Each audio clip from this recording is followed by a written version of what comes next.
VLPSos here. This is a video lesson for Python programming, functions and data types. These lessons are intended to be paused so that you can practice. I have a text file open here that I'm going to write a program in. I have this file saved as functions and data types.py, and I've put that title as a comment at the top of my program. I also have idle open and ready to observe the output of my program when I run this file. If I run it right now by pressing the keyboard shortcut F5, I'm reminded that it needs to be saved, and then I can see that there is no output because I haven't written any code that can be executed and produce output. The text that's colored in red is a comment. Comments are made by using the pound symbol, and the text after the pound symbol will then not be interpreted as code. So we can write comments to ourselves in the middle of our program, which is a common and helpful thing to do. We want to get into the habit of putting the name of the code file as a comment at the top of the file. It's a good idea because when we develop sophisticated programs, we'll have lots of open windows, and we want to be able to easily see which window belongs to which file in which program. I'm going to type a couple of lines of code that will execute. I'm using the print function to print the input to this function is called a string.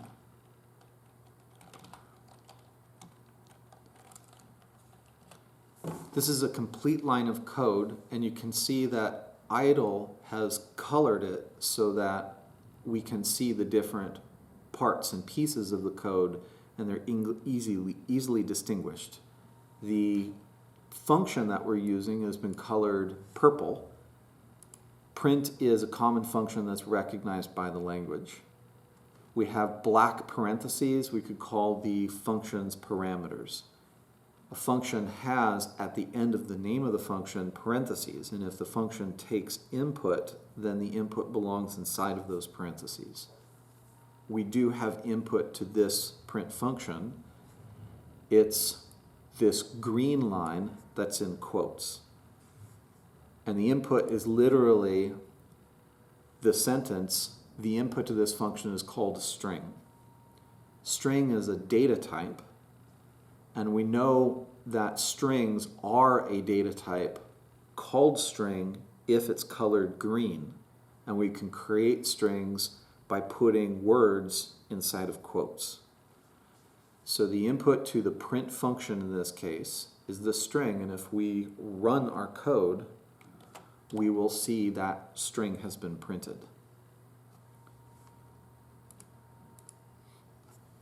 Another line of code using the same function. Print strings are in quotes. Idle colors them green. Color is not important to the language interpretation. Color is only a way to distinguish different parts of our coding program. We can turn off the colors by saving this as a text file that is not appended with the .py. And we'll see all of our text in black and white, but it'll run just the same. It's helpful to see things in colors because when we look at this, we can distinguish very easily between strings which are green and functions which are purple. Idle does that.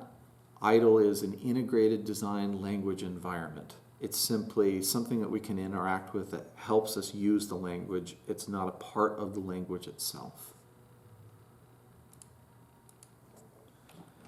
Another use of print.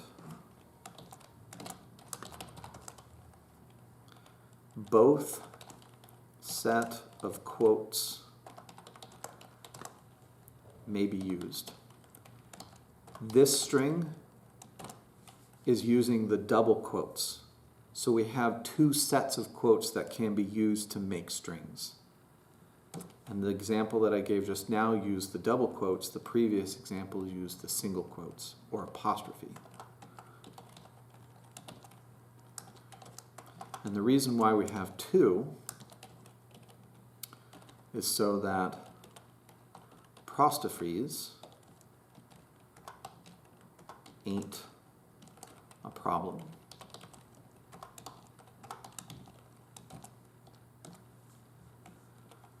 In this print statement, I've used the double quotes because I wanted to use the single quote or apostrophe to be a part of the string as an apostrophe in language to make the contraction ain't. If I had started with a single quote to make a string and got to a place where I wanted to use a single quote as an apostrophe, the language would think of it as closing the quote and complete the string, which is colored green, and the rest of the text is not a part of the string. It's not recognized to be a part of the string. That's why it's colored black. The code is interpreting this second quote as closing the string. And this is going to cause a problem. If we run our code, we can see that an attempt to do so has already caught a syntax error. That means we've found an error in the actual structure of the code, so the program can't even try to execute or work. And it flags it so that we have an opportunity to fix the problem knowing where the problem is. I'm going to delete this line, save and run. We no longer have a problem with our code, and we can see that these 4 print statements have been executed. And we can see that the last one does include the apostrophe.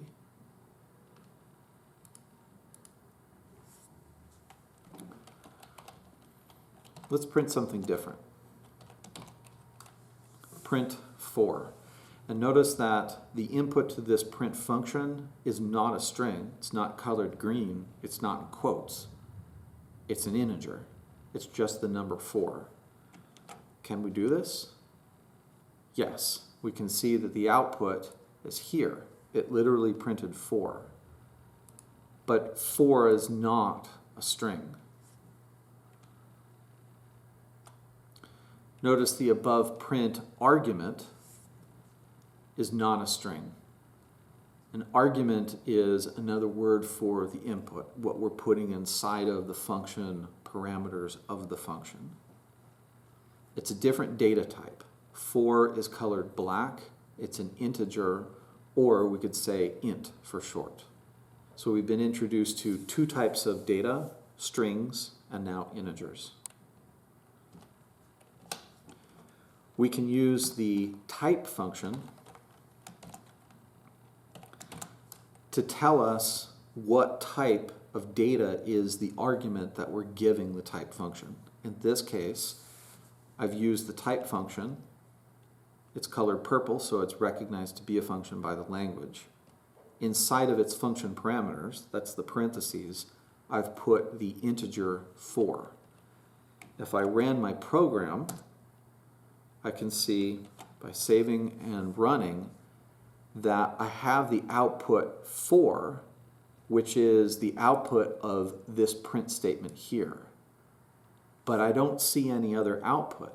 I didn't see the effect of running this function type. The reason is because it worked. I know that it worked because my program didn't produce an error. But the type function simply returns the data type of the input. It doesn't show the user. If we wanted the user to see the type function working, then we could put that type function inside of the print function. I'm asking Python with this line of code to print, and what it's going to print is the type function that is finding the type of the input 4. This is a function inside of a function. Let's see what happens. I can see that in running, the output for that line of code was class int. This is Python's way of printing, telling us what type of data that 4 was. It's an integer.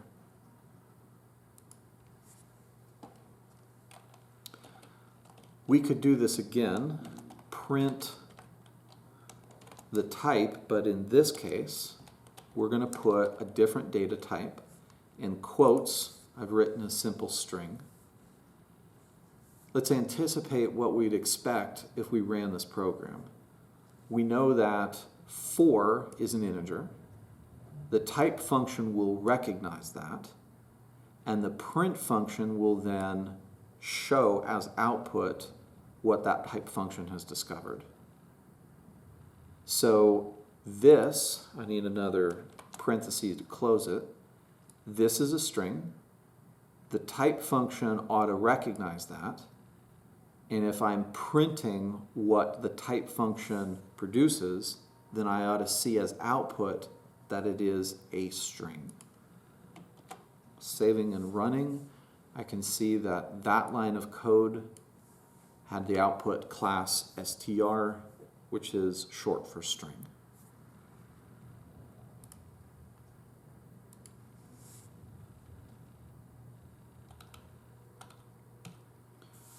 So again, this line of code, or these two lines of code, are examples. This function will return the data type in its argument. If we want the user to see what the function found, we also need to print it, as we discovered by putting it into the print function.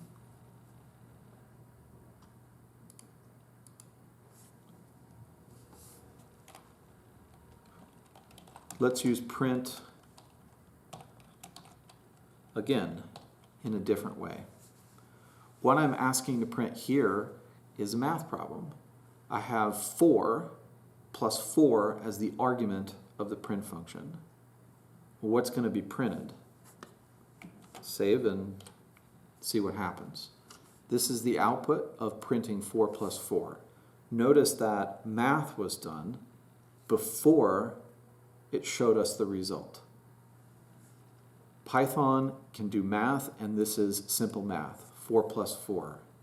The argument was resolved before it got printed.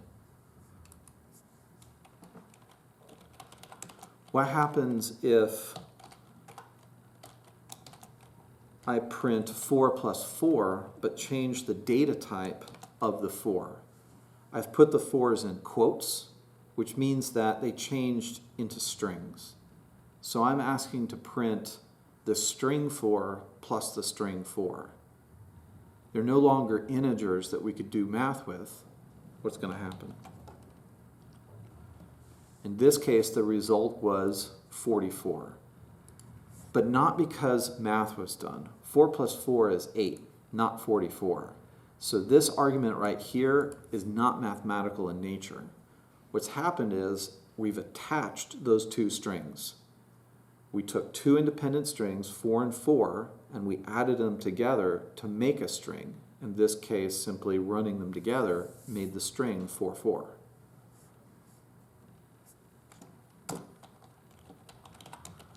Another example. In this case, I am not adding together two strings.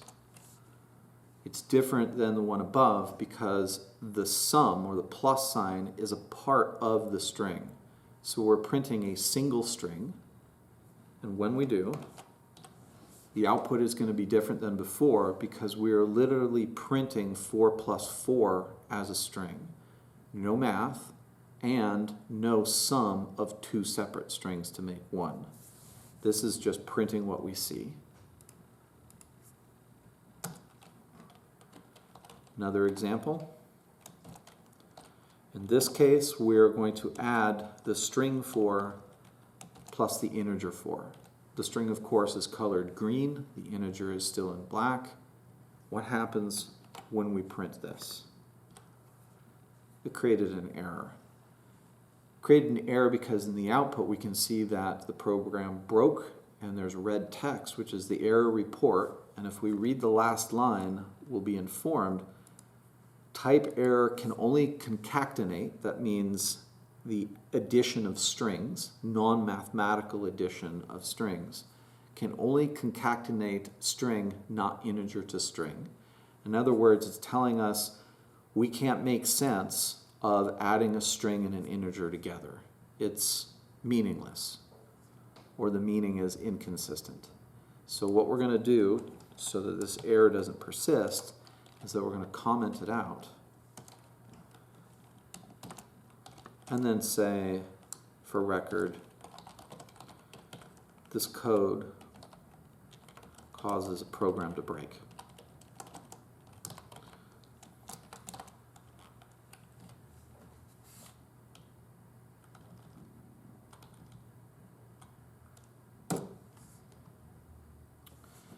We've been working with data types, strings and integers. Data types are very important. Different functions work differently with different types of data or not at all. And we've seen some examples of mixing data types and the print function working differently depending on what we're giving it.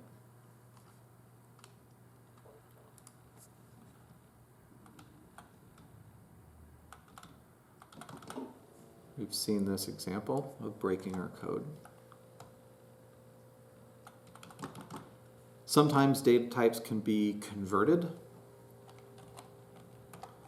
In other words, I can give the example and use a function. I'm using the int function. In the argument parameters, the parentheses, I've put the string 4. What the int function does is it converts its argument, in this case the string 4, into an integer, but only if it's possible. If I save and run this program, this last line of output was from the print statement before. There's no errors, so the line of code that I just wrote, int of the string 4, must have worked, but I didn't see any output. Again, if I want to see the output, not just generate it, then I'm going to put the integerification of the string 4 into the print statement.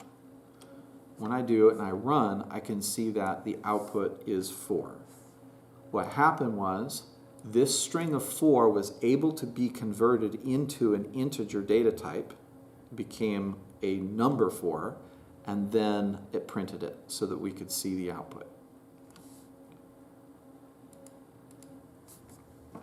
Okay.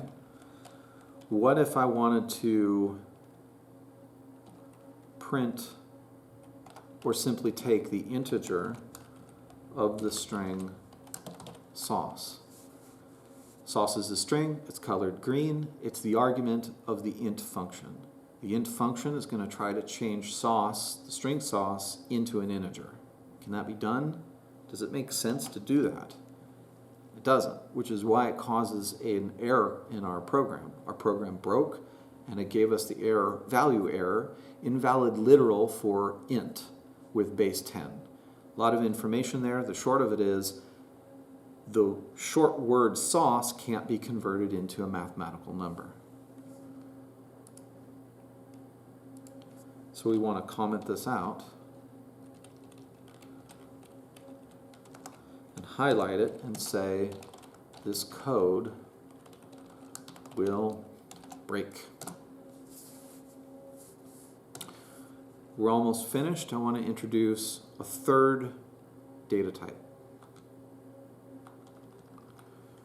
And this we've already talked about. Another data type called Boolean, or bool for short.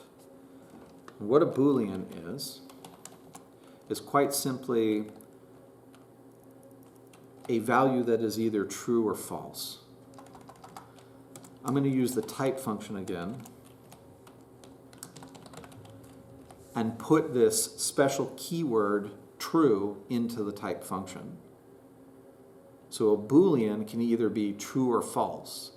if we have some data, literally the word true, and put it into the type function, the type function will tell us what kind or what data type that is.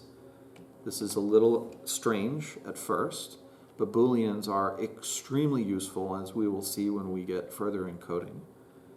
So if I save and run my program, I can't see the output of the type function.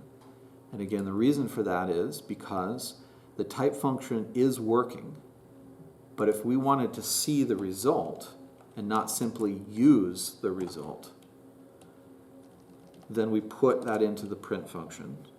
And when we do and save and run, we can see the output of printing what type did with the word true. It told us that that is a Boolean object. It's a Boolean data type. The only other Boolean value that we have is false. Boolean information, Boolean variables, Boolean values can only be true or false. If I type print the type of the keyword false, then I can see that it is also reported as a Boolean. And to finish up, we also can use the function Boolean to convert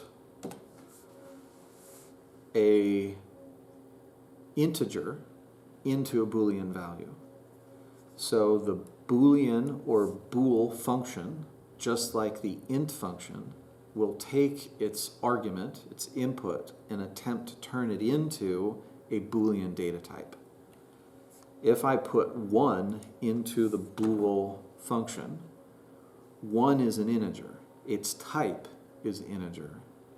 But I've put it into the Boolean function to convert it into a Boolean, and then I put it into the print function to see the result. When I do and save and run, the result is the keyword true, the Boolean value true. That means that the integer 1 can also be considered and converted into the Boolean value true. How about putting the integer 0 into the Boolean function? What Boolean value will 0 be converted into? There's only 2 Boolean values, true and false. And I can see in my program that it printed the result of turning 0 into a Boolean, and that Boolean equivalent is false. In other words, the integers 1 and 0 are equivalent to true and false in logic.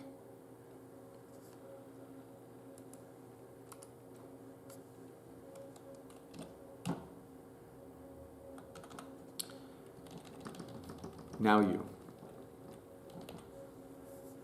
You saw in this lesson Python do some math, 4 plus 4. Use the interpreter, that's idle, where you can enter single commands at a time.